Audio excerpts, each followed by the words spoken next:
Hi guys, welcome back to my YouTube channel. ඔන්න ඉතින් ඔයා මගේ channel එකට අලුත් කෙනෙක් නම් මම ඔයාව සාදරයෙන් පිළිගන්නවා. දිගටම මගේ videos එක ඉන්න ඕනේ එහෙනම්.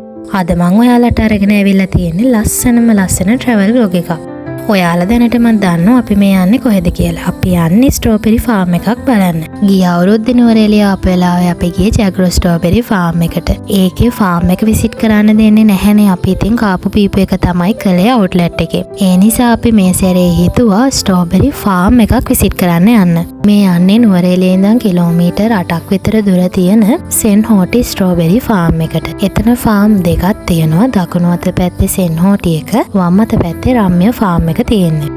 අපි අද යන්නේ සෙන්හෝටි ෆාම් එකට. ඒකේ අවුට්ලට් එක තමයි මේ තියෙන්නේ. ඉතින් අපිට ටිකට් ගන්න තියෙන්නේ මේ අවුට්ලට් එකෙම තමයි. කෙනෙක්ගේ ටිකට් එක උනේ රුපියල් 100යි. ඒ කියන්නේ වැඩිහිටියෙක්ට රුපියල් 100යි. ළමයෙක්ට වෙන රුපියල් 50යි. පොඩිම ළමයෙක්ට නම් ටිකට් ගන්න ඕනේ නැහැ. මෙතනින් ටිකට්ස් පෙන්නලා අපිට පුළුවන් ඇතුළට යන්න. ඉතින් අපි මේ ඇවිල්ලා තියෙන්නේ ලොන් වීකෙන්ඩ් එක. ඒ නිසා ඔයාලට පුළුවන් මගේ වීඩියෝස් වල කොච්චර සෙනග ඉන්නවද කියලා බලාගන්න. ඇතුළට යනකොටම ඔයාලට පුළුවන් මේ විදිහට පේලියට හරිතාගාරය එහෙමත් නැත්නම් ග්‍රීන් හවුසස් තියෙනවා බලාගන්න. මේවයි තමයි ස්ට්‍රෝබෙරි වගා කරන්නේ. අපි එහෙනම් ඇතුළට ගිහිල්ලා බලමු කොහොමද මේවා වගා කරලා තියෙන්නේ කියලා. අපි දැනගෙන ආපු විදිහට නම් සෙන්හෝටි ෆාම් එකේ ස්ට්‍රෝබෙරි පික් කරන්න පුළුවන්. හැබැයි ඉතින් අපි මේ ඇවිල්ලා තියෙන්නේ ලොන් වීකෙන්ඩ් එකක සෙනග වැඩිනේ. ඉතින් ඒ නිසා අපිට අද නම් කිසිම දෙයක් පික් කරන්න පර්මිෂන් තිබුණේ නැහැ. ඉතින් මෙතන බෝඩ් එකේ ගහලා තිබ්බ විදිහට ඔයාලා අනවසරයෙන් ස්ට්‍රෝබෙරි කඩනවා නම් ඔයාලට දඩේ රුපියල් 500ක් එනවා. එහෙනම් අපි යමු ස්ට්‍රෝබෙරි වගාව බලන්න. මේ ෆාම් එකේ ස්ට්‍රෝබෙරි වගා කරන්න කොහු පස් කියන මාධ්‍ය දෙකම පාවිච්චි කරලා තියෙනවා තමයි ඔයාලට මේ පේන්නේ. ෆාම් විසිට් එකේදී හම්බ වෙන ගයිඩ්ගෙන් ඔයාලට මේ විස්තර ඕනම එකක් අහලා දැනගන්න පුළුවන්. මේගොල්ලෝ කියන විදිහට මෙයාලා ස්ට්‍රෝබෙරි පැලගේන නෙදර්ලන්ඩ් වලින්. ඒ පැල අඟල් එකමාරක් වගේ පුංචි පැල තමයි ගේනවා කියලා කියන්නේ. ඉතින් හරිතාගාර ඇතුලේ මාස 2කමාරකට විතර පස්සේ මේවයේ මල් පිපෙනවා. ස්ට්‍රෝබෙරි මල සුදු පාටයි. මං ඔයාලට ඉස්සරහා වීඩියෝ එකකින් එක පෙන්නන්නම්. මෙයාලා කියන විදිහට ස්ට්‍රෝබෙරි මලේ කහපාට කොටසකුත් හැදුනොත් තමයි ඒ මලෙන් ස්ට්‍රෝබෙරි ගෙඩියක් එයාලට අරගන්න පුළුවන් කියලා කියන්නේ. ගෙඩි හැදෙන්න යන්නේ දවස් 45යි. ස්ට්‍රෝබෙරි විතරක් නෙවෙයි මේ ෆාම් එකේ බ්ලැක්බෙරි, රාස්බෙරි, ගෝස්බෙරි මේ වගේ තව ಜಾති ගොඩක් වගා කරලා තියෙනවා. ඉතින් ඔයාලට දැන් මේ පේන්නේ බ්ලැක්බෙරි වගාව. මෙයාලා කියන විදිහට ලංකාවේ බ්ලැක්බෙරි වගා කරන එකම ෆාම් එක තමයි මේ සෙන්හෝටි ස්ට්‍රෝබෙරි ෆාම් එක. මේ බ්ලැක්බෙරි මිලෙන් ගොඩාක් අධිකයි. කිලෝ එකක් රුපියල් 20000ක් 22000ක් වගේ ගානකට තමයි අලෙවි වෙනවා කියලා කිව්වේ.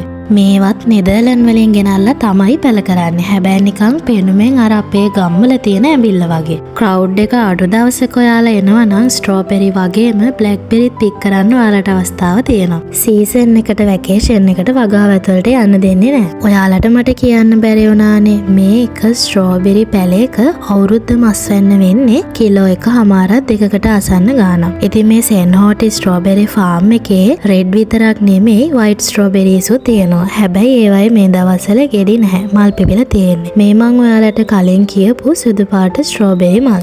මේ තියෙන්නේ සෙන්හෝටි ෆාම් එකේ view point එක. එතන view එක මාරම ලස්සනයි. ඉතින් ෆොටෝ ලොකේෂන් එකක් ලස්සන ෆොටෝස් ගොඩාරියක් අපිත් ගහගත්තා. ඊට පස්සේ අපි ෆාම් එකෙන් එළියට ඇවිල්ලා ආවේ අවුට්ලට් එකට. මුලින්ම ගියේ සෙන්හෝටි එකේ අවුට්ලට් එකට. ඊට පස්සේ රම්‍ය එකේකට තමයි ගියේ. කොහොම හරි ඉතින් අපි එතනින් පුංචි දේවල් කිහිපයක් අරගත්තා. මේ වගේ අවුට්ඩෝර් ඩයිනින් ඒරියා එකක් තියෙනවා. ඉතින් මම ඔයාලට මේ ලිස්ට් එක ෂෙයා කරන්නේ වගේ prices මොනවාද අපිට ගන්න තියෙන්නේ කියලා ඔයාලට අයිඩියා එකක් ගන්න. මං කිව්වනේ වැකේෂන් එකේ ගියේ කියලා සෙනග වැඩි කියලා. ඉතින් අපිට මුකුත් try නොකර යන්න හිතුනේ නෑ. ඒ නිසා අපි මෙතනින් try කරේ එක වර්ගයයි ස්ට්‍රෝබෙරි කේක් එක.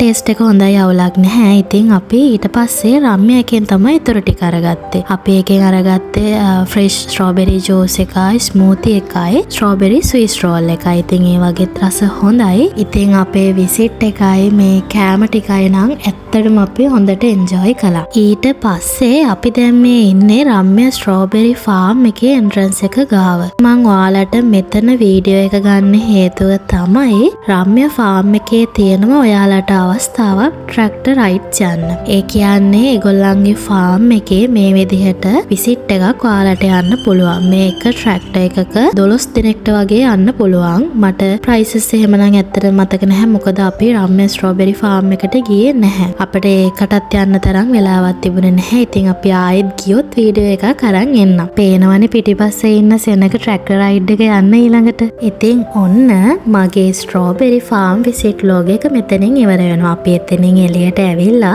මේ අඹේවෙල හරහා තව කොහේ හරි යන්න තමයි හදන්නේ. ඇත්තටම මට මතක නෑ මේ කොහෙද යන්නේ කියලා. යන්නේ නම් අඹේවෙල හරහා තමයි. මොකද ඔයාලට පේනවනේ මේ කහ සුදු කොළ කණු අනිවාර්යෙන් ඉතින් ඔය වයිබ් එක තියෙන්නේ අඹේවෙල. ඉතින් ඔන්න අඹේවෙල යාළුවෝ ටිකත් පහු කරගෙන අපි මෙතනින් එළියට යනවා. ඉතින් මගේ වීඩියෝ එක ඉවර වෙනකම් බලපු ඔයාලා හැමෝටම ගොඩාක් ස්තුතියි. එහෙනම් තවත් ලස්සන වීඩියෝස් එක්ක ඉන්න කියලා මම ඔයාලට ආරාධනා කරනවා. එහෙනම් මං ගිහින් එන්නම්. බයි බයි.